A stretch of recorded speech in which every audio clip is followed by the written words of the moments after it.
epicentro de la violencia en el Ecuador y ubicada en la lista de las ciudades más peligrosas del mundo, Durán este miércoles 17 de julio fue intervenida con 1.200 militares y miembros de la Policía Nacional, quienes ingresaron en varios sectores de esta urbe ferroviaria. En una ciudad de Ecuador, donde el ruido de las balas, porque así hay que decirlo, y el temor infundado por el narcotráfico han marcado en cierta medida la vida de sus habitantes. Y ustedes podrán pensar en varias realmente ya en este contexto generalizado de violencia, pero hoy estoy hablando específicamente de Durán. Una ciudad que antes fue conocida por su emblemática Feria de Durán, por su atributo industrial y por su gente trabajadora. Bueno, hoy sufre las consecuencias de una violencia que no da tregua. Las noticias que resuenan no son sobre su progreso, que posiblemente podría llegar a existir de forma focalizada, sino sobre asesinatos a plena luz del día, enfrentamientos armados que paralizan barrios enteros y extorsiones que mantienen a la comunidad en un constante estado de alerta. Pero en medio de toda esta oscuridad y toda esta adversidad, hay gente decidida a no quedarse callada. Gente que hace periodismo local o, como lo dice nuestro invitado, hiperlocal. Y que frente a las amenazas, sin embargo, la violencia hoy es una censura que puede costar sangre. Con un medio de comunicación propio, él se ha atrevido a hacer lo que muchos temen, contar la verdad. Hoy te llevaré al corazón de la historia de nuestro invitado. Una historia que no solo refleja el coraje de una persona, sino también la resistencia de una ciudad que se rehúsa a ser definida por el miedo. Ya están identificados los dos cadáveres encontrados colgados en un paso peatonal de Durán. Mientras tanto, el alcalde de ese cantón se reunió con el mando policial de la zona 8. Cuando yo hacía las coberturas en territorio de muertes violentas, o sea, yo asistía y todo, obviamente, mira, que ahí yo no conocía ninguna organización ni fundamedios, ¿no? O sea, era como que era mi voluntad y mis ganas de sacar el proyecto adelante. Y obviamente la gente respaldaba eso, pero uno no vive del respaldo como audiencia, sino vive, pues, primero de tener vida, pues, ¿no? Para asegurar, para continuar ejerciendo periodismo. Para desarrollar un poco más este tema, conversé con Charly Castillo Velastegui. Él es periodista y fundador del medio local duraneño El Ferrodiario. Lo fundó en 2020 con el propósito de transparentar las situaciones que vivía el cantón, y al día de hoy ese propósito ya se está complicando. Disculpen la incredulidad en Guayaquil. Desde los estudios de radio RTP 96.5, soy Pamela León Andrioli y hoy es viernes 30 de agosto.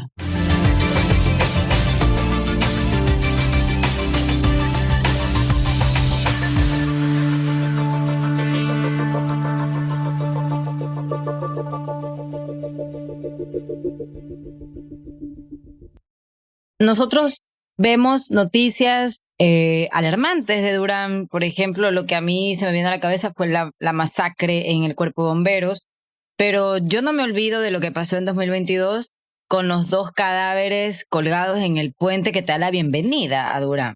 Entonces, todas estas cosas que pasan en un cantón que nos queda a un puente de Guayaquil, o sea, a un puente,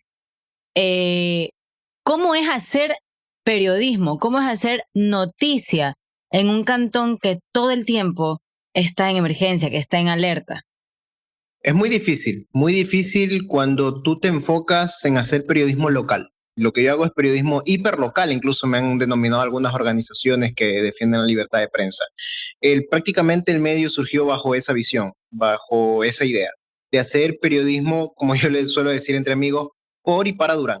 En principio, pues, nació con la idea de informar de lo que sucede en el día a día, por eso el nombre El Ferrodiario, o sea, tratar de darles información de lo que la gente le pasa, ¿no? Que tiene una calle dañada, no sé, suelen acumularse basuras, denuncias ciudadanas, algo que desde mi punto de vista nunca se lo había visto dentro de la localidad. El medio surgió en el 2020, por allá en marzo del 2020, bajo esta premisa. Pero recordemos que la violencia sobre la que estamos atravesando, pues también surgió por allá, ¿no? Algunos les dan fecha en el 2018, otros dicen que en el 2020 se agudiza la violencia y prácticamente ahí nace el ferroviario, en el 2020, con un joven recién graduado de la Universidad de Periodismo, de licenciado de Periodismo, duraneño, me considero duraneño, aunque yo no nací aquí, pero toda mi vida he estado aquí. Entonces surgió a hacer esto, comenzó a hacer esto, darle voz a la gente, informar del día a día y pues en una ciudad, como tú dices, muy problemática, hoy por la inseguridad, pero antes de la inseguridad, ¿te acuerdas de lo que siempre hablábamos? Que era el agua potable, el único problema de Durán, ¿no? El agua potable, la falta de infraestructura, la falta de servicios básicos, que era como que el problema en ese momento. Hoy por hoy la inseguridad pues sobrepasó este problema que ya ni nos acordamos que Durán es una ciudad que no tiene servicios básicos, no tiene agua, no tiene infraestructura sanitaria. Entonces, es muy complejo, ha sido muy difícil. Y a pesar de que cuando nosotros, en este caso personalmente, inicié el proyecto, sabía lo que yo hacía, sabía las consecuencias que iba a traer todo este proyecto, porque en una localidad donde siempre ha sido invisible como tal, por estar al lado, por el hecho de estar al lado de Guayaquil, creo que nos invisibiliza mucho. Hoy por hoy se habla, pero es por este boom mediático de la inseguridad. Lo que tú decías, por ejemplo, estamos a un puente de Guayaquil, ya, prácticamente nos divide un puente, el puente de la Unión Nacional, y que al ingreso de la ciudad vecina, que en su momento fue parroquia de Guayaquil, encuentren dos personas colgadas, es una noticia mediática a nivel mundial. Entonces, sí ha sido muy complicado, muy difícil, sobre todo cuando tú vives aquí, porque ¿cuál es el adicional o el plus de tú hacer periodismo local? Tú vives aquí, tú conoces a la gente, como toda tu vida te has desempeñado aquí, la gente conoce a ti, te conoce a tu familia, entonces ya cuando tú te comienzas a visibilizar de cierta forma, ya la gente, no, pero este es el chico que, no sé, de pequeño jugaba aquí con mi hijo o jugaba en la calle de acá indoor, ¿no? Indoor fútbol. Entonces, sí ha sido muy denso porque se ha tenido que atravesar varias situaciones en la cual pues nuestra integridad como tal o como quien habla, Charlie Castillo, pues ha tenido pues ciertas complicaciones por ejercer, con la premisa de informar del día a día de lo que pasa aquí en el Cantón Durán, ¿no? Oye, Charlie, y cuando tú dices que has tenido que arriesgar tu integridad, a ver, vamos a hablar a calzón quitado. Tú y yo nos conocimos en la época seccional en Durán. Yo estaba trabajando ahí para una campaña y tú eras el periodista de referencia en Durán. Y claro, tú me comentaste que, porque como nos hicimos bastante cercanos, tú me comentaste que realmente para poder acceder a ciertos lugares y cubrir, por ejemplo, los recorridos de ciertos candidatos, era muy complicado. Por ejemplo, cómo ibas a Las Cabras o cómo ibas a este lugar que los helechos, por ejemplo, o Niño Divino. Entonces, todas estas localidades problemáticas, ¿cómo pueden restringir, por ejemplo, el ejercicio periodístico que tiene una relación estrechamente directa con una elección seccional como era en ese tiempo? Claro, sí, es muy complejo. Incluso cuando yo suelo hacer estas coberturas, obviamente, yo siempre pongo esta comparación. No es lo mismo una persona de Durán que haga una cobertura en Durán a que venga un periodista de afuera, hace su trabajo un par de horas y se va. No viene más. Entonces, no es lo mismo. Entonces, cuando se hacen estos tipos de cobertura, o tú decías en el tema seccional, lógicamente se coordinaba bastante, se hablaba bastante con las personas, con los líderes, porque, obvio, como medio, cuando tú me decías que sí, que el ferroviario es el universo de Durán, ojalá yo quisiera ser el universo de Durán y vamos hacia eso. Es muy complejo porque recuerda que esto es un emprendimiento periodístico, es un proyecto periodístico y muchas veces los candidatos querían que tengamos periodistas en todas las campañas, en todos los meetings. Entonces, obviamente, como medio, como proyecto, se me hacía muy difícil, muy complicado. ¿Yo qué es lo que hice? Tratando un poco de ayudarme con la tecnología, ¿ya? Yo hice lo siguiente, yo coordinaba con los equipos de campaña, ¿ya? decían, mira, yo lo que puedo hacer es publicar sus actividades a todos, obviamente, porque como medio pues no tenía que estar parcializado con ningún candidato en este caso, a todos, absolutamente todos, y obviamente se difundía lo que se consideraba que la ciudadanía tenía que conocerse, ¿ya? Porque el ferroviario tiene un público amplio y es un público orgánico. Entonces, a mí se me ocurre la idea más bien de hacer un espacio de entrevista, ¿ya? Un espacio de entrevista para conversar con los candidatos y que a través de este medio, de esta vía, de este nexo con la ciudadanía conozca cuáles eran sus planes de trabajo. Incluso dentro del portal web, yo hice una sección donde estaba el plan de trabajo de cada uno de los candidatos. ¿Cuántos candidatos hubo ahora último? Me parece, se me fue el dato, pero más de 10 candidatos me parece que hubo bastantes candidatos. Entonces, estaba cada uno de los candidatos allí con su plan de trabajo. Entonces, yo hice este espacio de entrevistas donde ahí obviamente yo me ponía a conversar con el candidato y hablábamos del tema de Durán. Eso sí, el tema de Durán lo domino muy bien. Conozco la problemática muy bien, donde se entabló conversación acerca de la falta de servicios básicos, se habló sobre el tema de la inseguridad, qué ofrecían los candidatos a hacer por el tema de seguridad a nivel cantonal y cómo podrían gestionarlo con el gobierno nacional. Entonces, yo creo que fue un espacio que aquí no ganó Charlie, no ganó el ferroviario, creo que ganó la ciudadanía, porque todos los candidatos que accedieron, obviamente no accedieron todos, el candidato del Partido Social Cristiano no accedió, y de allí todos los candidatos, prácticamente la mayoría de candidatos accedieron a este espacio y realmente a mí me congratula haber hecho este espacio para poder dar a conocer esta oferta de campaña que ellos tenían a la ciudadanía de Durán. Y obviamente al final de la campaña todos sabíamos que iba a ser una campaña violenta, porque ojo, la violencia no viene desde ahora, sino en campaña también hubo pequeños picos ahí de violencia que afectaron a ciertos candidatos. Entonces, ya para el cierre como tal, o cuando ya se sepa quién era la alcaldía, pues quién iba a ser el alcalde en ese entonces, en el 2023, yo sí, en cambio, ahí planeaba de conversar con los equipos de campaña para hacer la cobertura ya en territorio de quién ganó. Creo que se merecía. Hubiese sido de la camiseta que sea, hubiese sido naranja, hubiese sido rojo, hubiese sido blanco, entonces de la camiseta que sea. Entonces con eso tratamos del ferroviario, que a pesar de que es un proyecto pequeño, tratamos de abarcar de cierta forma a todos los actores políticos, en este caso, que den a conocer su propuesta, que básicamente aquí no gana, como siempre digo, no gana el ferroviario, no gana Charlie, gana la ciudadanía, porque la ciudadanía es la que se mantiene informado, y una ciudad como Durán, informada, creo que gana muchísimo. Charlie, ¿y qué cosas has tenido que hacer, por ejemplo?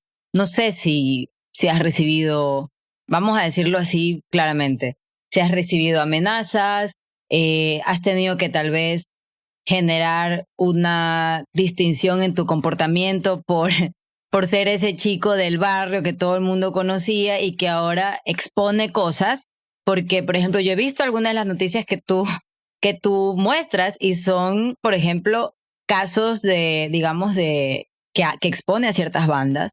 En algún momento tú también hablaste de esta escuela bueno, no es una escuela, ¿no? Pero es un espacio donde básicamente se forman los narcotraficantes. Entonces, ¿cómo eso ha sido para ti a nivel de integridad? O sea, ¿qué has tenido que hacer?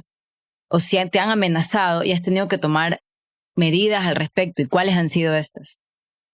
Claro, bueno, las amenazas son latentes, están. Obviamente no soy el único periodista a nivel nacional que ha sido amenazado, o a nivel local, me atrevería a decir más, con más propiedad. Recordemos que en Esmeraldas también es un poco complejo hacer periodismo local. En Manta ya, pues lamentablemente ha existido casos de violencia contra periodistas. En Machala me parece también que hubo casos de violencia, pues que de cierta forma han perjudicado al periodismo. Entonces, obviamente yo no he sido la excepción. En Durán es una localidad violenta, hay que decirlo así y aceptarlo para poder de cierta forma desde cualquier ámbito pues generar un cambio en ese sentido. Las amenazas han estado. Yo a raíz de que inicié el proyecto, yo tuve mis primeras amenazas en el 2020, meses de haber iniciado el proyecto, luego en el 2021 y así ha sido constantemente. ¿Cuáles han sido las medidas que han optado, yo creo que yo siempre apelo a la educación, ¿ya? ¿A la educación en qué sentido? Nosotros, la época que estamos viviendo, no la ha vivido aquí absolutamente nadie, me atrevo a decir. La época violenta, a nivel de periodismo, ¿no? Esta época violenta donde el crimen organizado pues quiere imponer sus normas, sus leyes, quiere imponer incluso a los medios la línea editorial. Me han dicho qué subir y qué no. O sea, esto puede... Las bandas. Correcto. Los GDO, como se le denomina. Claro. O sea, no directamente, sino por terceros, como que, oye, mira, no subas esto, no subas lo otro. Entonces, yo diplomáticamente, ¿sabes qué? No se sube nada, absolutamente nada. Entonces, de cierta forma, estoy cediendo, no sé si en pro del periodismo, pero en pro de mi vida, sí. Entonces, por ejemplo, cosas de muertes violentas. Si tú ves, yo ya no cubro nada de muertes violentas. Pero al principio, correcto, pero al principio, en el 2020, yo creo que eso fue lo que nos hizo conocido como tal, porque éramos el medio que estaba reportando lo que pasaba en las calles, lo que pasaba en en la localidad como tal, allá por 2020. Entonces ya la gente se conectaba, opinaba, porque recuerda que tenemos las redes sociales que ahora la gente puede opinar como tal sobre una información. Entonces, decidimos no cubrir muertes violentas. Entonces, precisamente por eso, por este tipo de contenido que te puede traer problemas, respeto a los periodistas que aún lo siguen haciendo a nivel local, porque vuelvo atrás, no es lo mismo un periodista de un medio grande que viene, cubre la muerte violenta y se va, ya, a que un periodista local que aquí conocen de dónde es, de dónde surgió, entonces te conocen prácticamente todo, a que pues alguien que viene de afuera. Entonces, obviamente las amenazas se han venido, pero yo he apelado bastante a la educación. Afectaciones psicológicas, obviamente, o sea, no es algo que lo tenemos que negar. Afectaciones como persona, frustraciones como profesional. Pero yo apelé bastante a la educación en el sentido de que muchísimas organizaciones, y vale la pena nombrarlas porque son organizaciones que están allí para velar por el periodismo y por la libertad de prensa, como Fundamedios, como Periodistas Sin Cadenas y muchísimas más a nivel nacional e internacional. He recibido muchísimas capacitaciones, en este caso, de cómo pues hacer periodismo en épocas violentas, en estas épocas. Entonces, he tenido la oportunidad de conocer periodistas que yo dije, cuando comencé esto, nunca en mi vida los voy a conocer. Entonces, periodistas nacionales e internacionales. Entonces, yo creo que todas estas experiencias internacionales, por ejemplo, como lo vivido en Colombia con Pablo Escobar, lo vivido en México, en zonas del interior de México que están tomados por la violencia, son ejemplos que nos sirven a nosotros como sociedad, como periodistas, de cómo, pues, de cierta forma afrontar estas situaciones, de cómo no exponernos como tal, porque a veces hay casos en la que el periodista cae. ¿Por qué? Por esta bendita tema de la primicia. Hoy, en una época violenta, tener una primicia de algo de inseguridad o de algo de crónica roja es muy complicado, te puedes contar la vida. Entonces, hay que saber bastante ser estratégicos para poder abordar un tema, y sobre todo en localidades como, te vivo repitiendo, como Esmeraldas, como Durán, como Machala, como Manta. Entonces, yo he apelado bastante al tema de la educación y creo que todos los periodistas que han pasado por mi situación, que los he conocido, hemos conversado, hemos intercambiado ideas, hemos intercambiado experiencias. Y aquí te puedo decir, o sea, lo que pasa en Esmeraldas es parecido a lo que pasa en Durán. O sea, cómo es el periodista del día a día. Entonces, y hay periodistas que han tenido que silenciarse ante varias situaciones e incluso dejar el periodismo y cerrar sus portales digitales. ¿Y cómo es el apoyo, por ejemplo, a nivel seccional, digamos? Tú tienes unas limitaciones grandes, es decir, es un medio pequeño, es un medio hiperlocal, como tú lo has dado.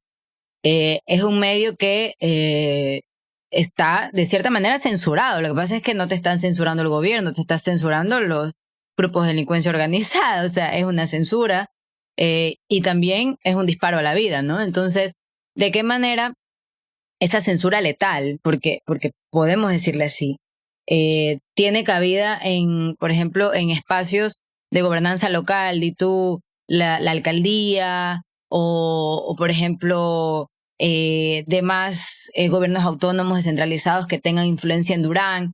¿Cómo se han acercado estos estos niveles de gobierno a personas que ejercen prensa local, como es tu caso? Claro. Yo creo que desde que inició el proyecto yo también marqué una línea, ya aparte de la informativa y todo lo que tenga que ver con el tema periodístico, yo marqué una línea crítica ante el poder de turno, ante el gobierno de turno. Para mí, y me sigo manteniendo desde el 2020, la democracia comienza en los cantones. ¿Ya? Si tú te das cuenta, el desenvolvimiento de las autoridades locales es similar al del país.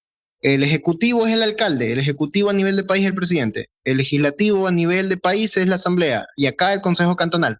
Entonces, la función es similar. Entonces, al tener esta visión crítica y conocer sobre todo cómo funciona un municipio, cómo funciona una localidad, ha sido una relación de cierta forma con mucho roce, ¿no? Con la administración anterior, con la administración actual.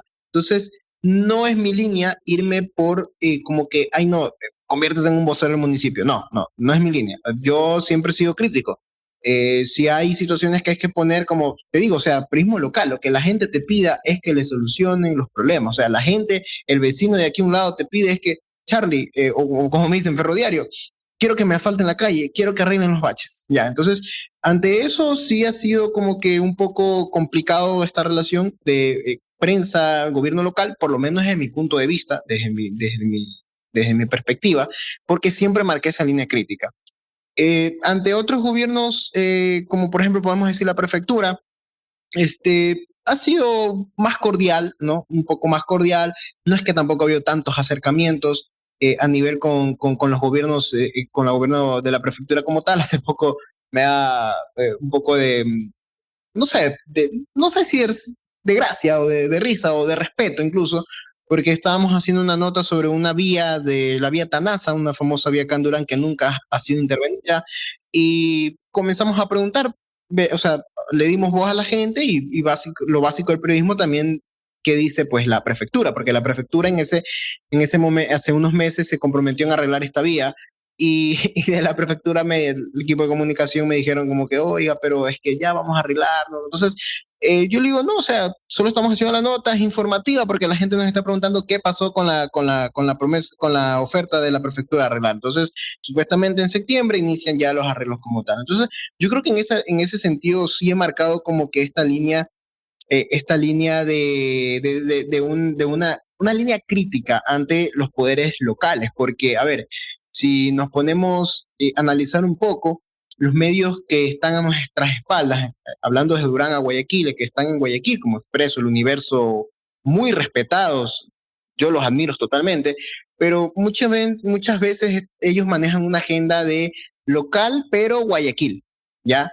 Y cuando ya son situaciones realmente alarmantes que pasan en Durán, abarcan temas de Durán y para mí, o sea, como periodista local y más allá como periodista, como ciudadano, me alegra muchísimo que los medios grandes hagan eco de lo que sucede en Durán. Pero antes de la violencia, esto ya te lo hablo sacándome la camiseta de periodista y poniéndome la camiseta de ciudadano. Antes de la época de violencia de aquí Durán, pues dime tú, ¿qué se hablaba de Durán? Solo falta de agua, pero falta de agua ¿cuándo? Cuando la gente salía a las calles con los tanques a reclamar, solo ahí, pero no había como un trabajo periodístico de qué está pasando en Durán.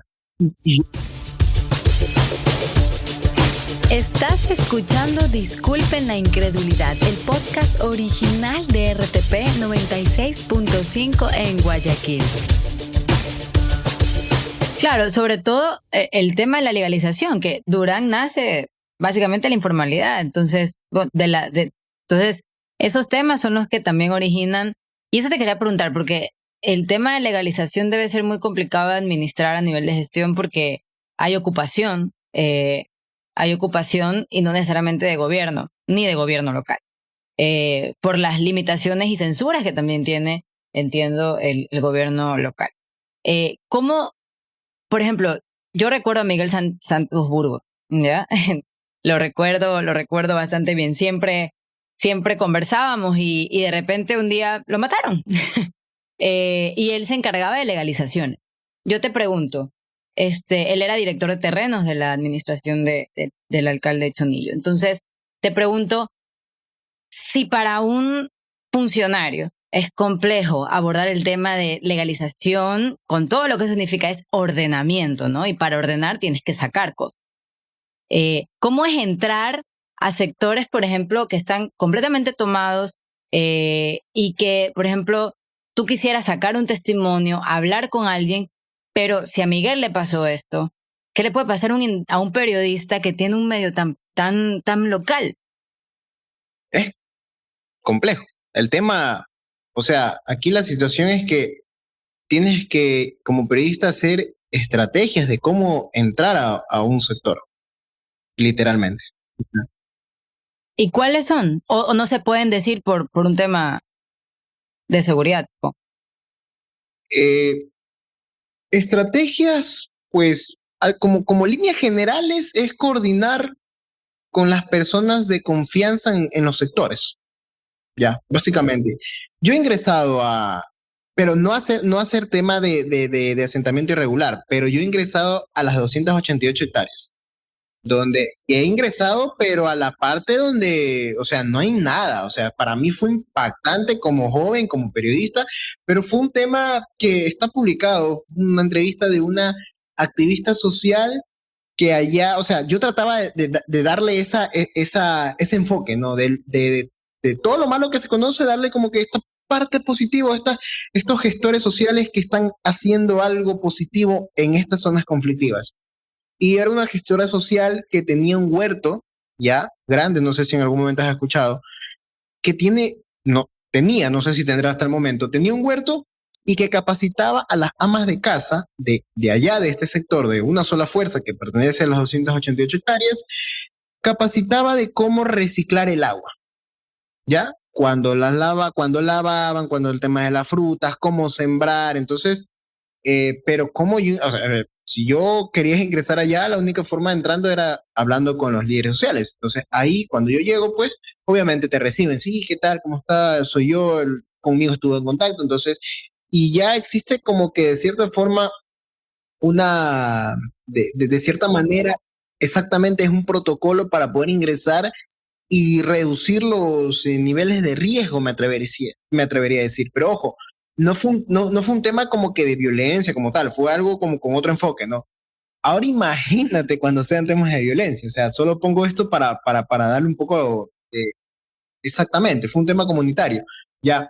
Pero entiendo yo que, por ejemplo, también hay muchos periodistas que están trabajando acá haciendo temas fuertes. Entonces, y yo he podido conversar con algunos y el protocolo de ellos es similar al mío. Entonces, yo he podido, por ejemplo, hacer coberturas en el Cerro Las Cabras, pero como te digo, desde otro enfoque, ¿no?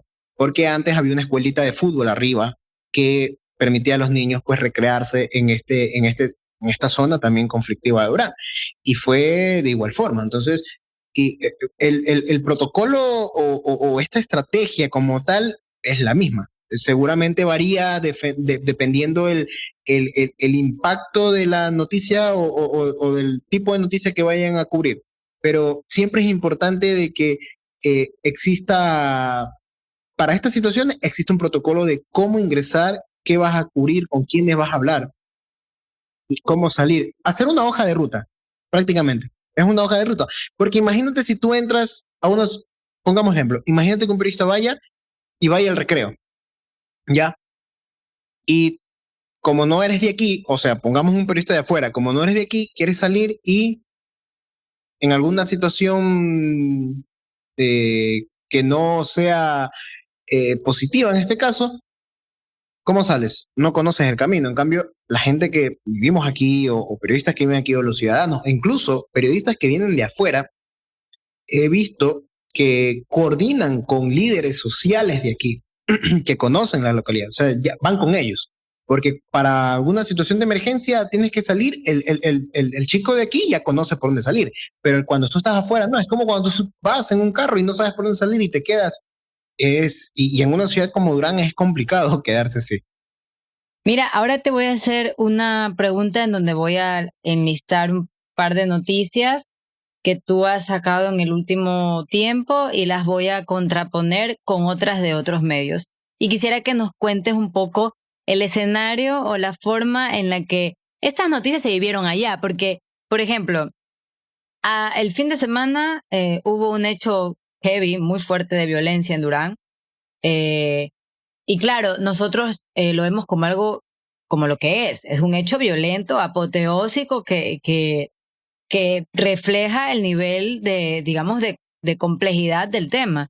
Pero ¿cómo se iba en Durán? O sea, y por eso yo te quiero preguntar, porque por ejemplo, mira, aquí yo tengo una noticia en donde has publicado que Durán va a tener la primera escuela gratuita de formación y liderazgo político. Entonces, yo te pregunto, ¿cómo es recibida este tipo de noticias que buscan generar liderazgos locales, mientras que a la vez, en ese mismo momento, hay 3 mujeres y hombres que son asesinados a tiros en la tarde en los helechos? Entonces, ¿cómo existe o cómo tú que vives allá, cómo se aprecian este tipo de noticias como la que tú dices que son positivas o estas que tienen un objetivo de formar frente a una cotidianidad que desalienta?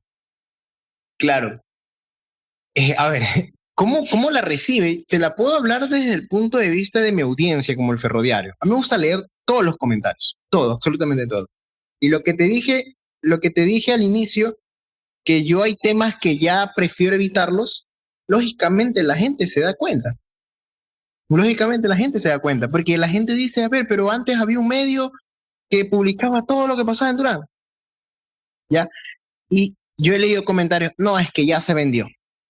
No, es que la verdad, si el medio ya no quiere informar lo que pasa en Durán, cierra lo mejor. No, al chico ya, ¿qué le habrá pasado? Cosas así. Entonces, cuando se publica o se intentan publicar notas como por ejemplo esta es el liderazgo político, que me parece una excelente medida para formar políticos locales en Durán y que la política no se siga manejando de un solo grupo o que un solo grupo político esté perpetuado en el poder, la gente lo toma como que no, más políticos.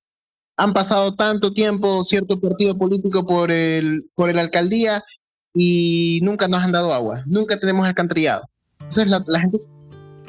¿Y qué es lo que tú crees en base a, vamos a llamarlo así, has hecho una especie de social listening, o sea, has hecho una escucha social dentro de tu canal, o sea, hay un poco de sesgo, ¿no? Porque es un solo canal, pero dentro de esa escucha social, ¿qué es lo que tú crees que la gente quiere leer? Porque existe también una tendencia a tomar a las noticias que pueden llegar a ser propositivas como aburridas. Entonces, ¿la violencia divierte entonces?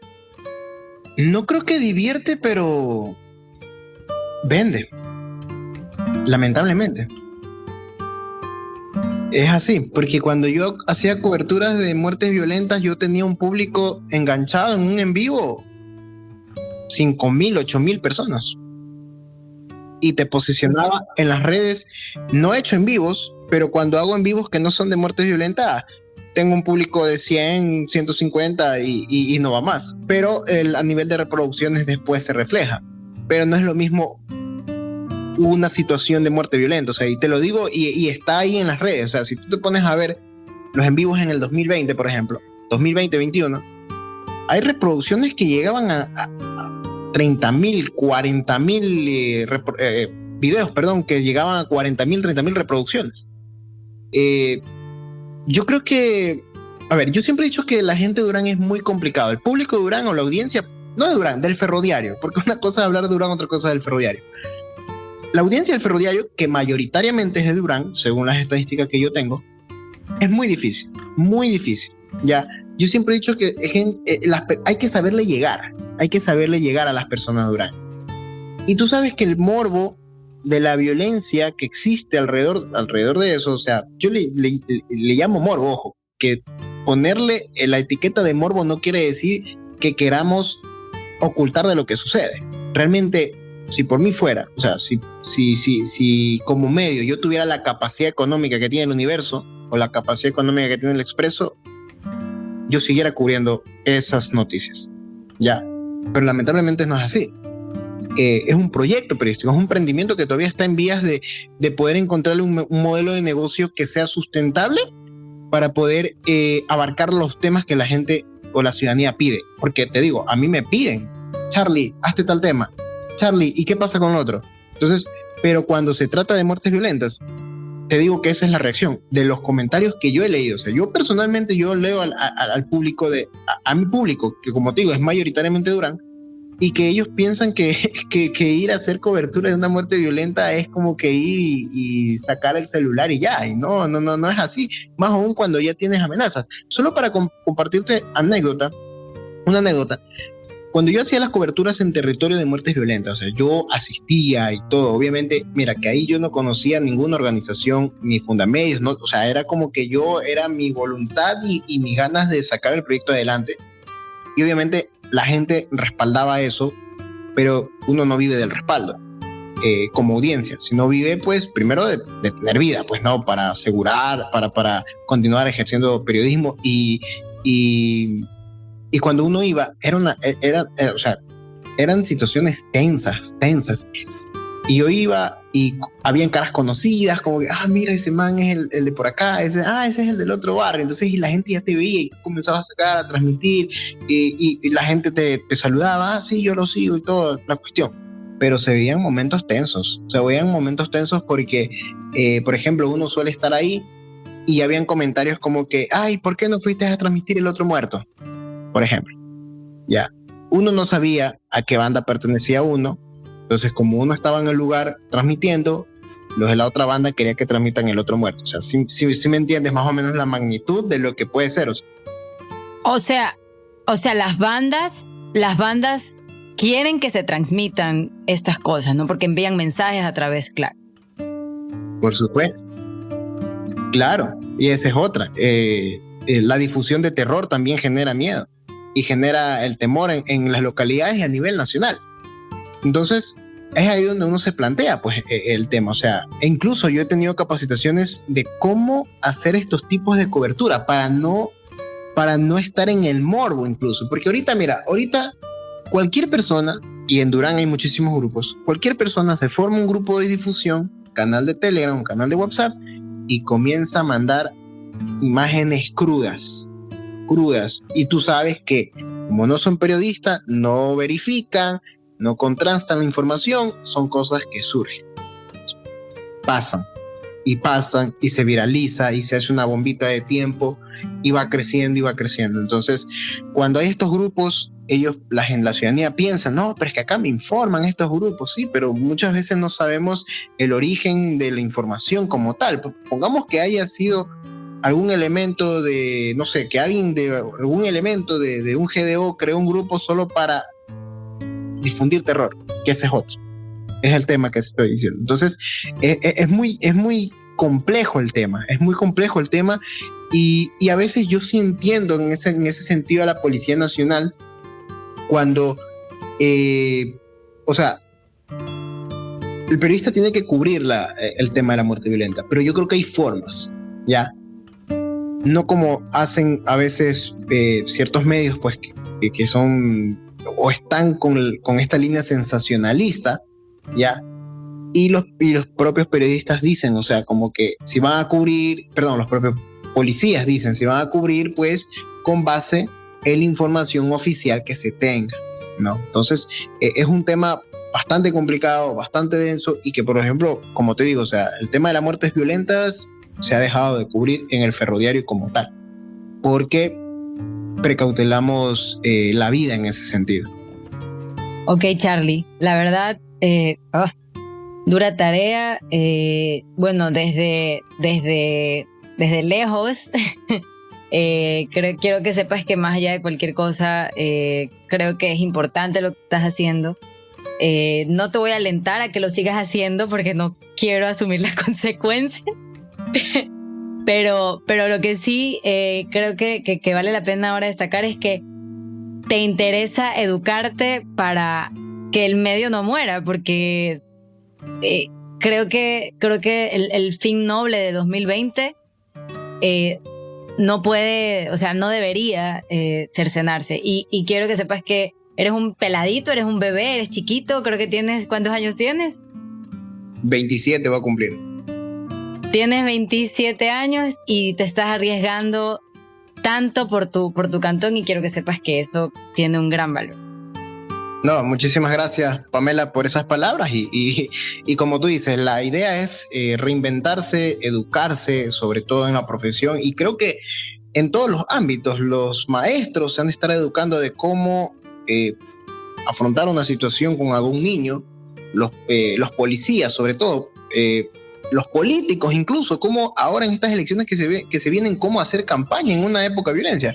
Todas las ramas estamos expuestos, y la única forma es educándose, aprendiendo de otros ejemplos y reinventándose cada día. Listo. Gracias, Charlie, por esta conversación. Gracias a ti, Pamelita. Un abrazo. Luego de haber conversado con Charlie, les presento la conclusión de este episodio.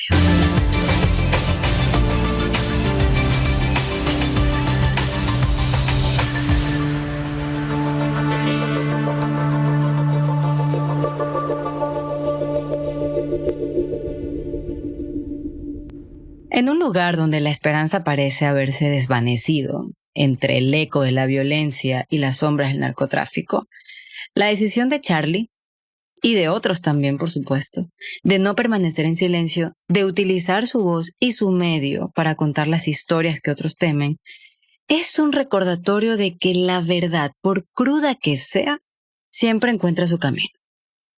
Sin embargo, acá un consejo que no me han pedido: que la violencia no entretenga y que lo bonito que también pasa en Durán nos convoque.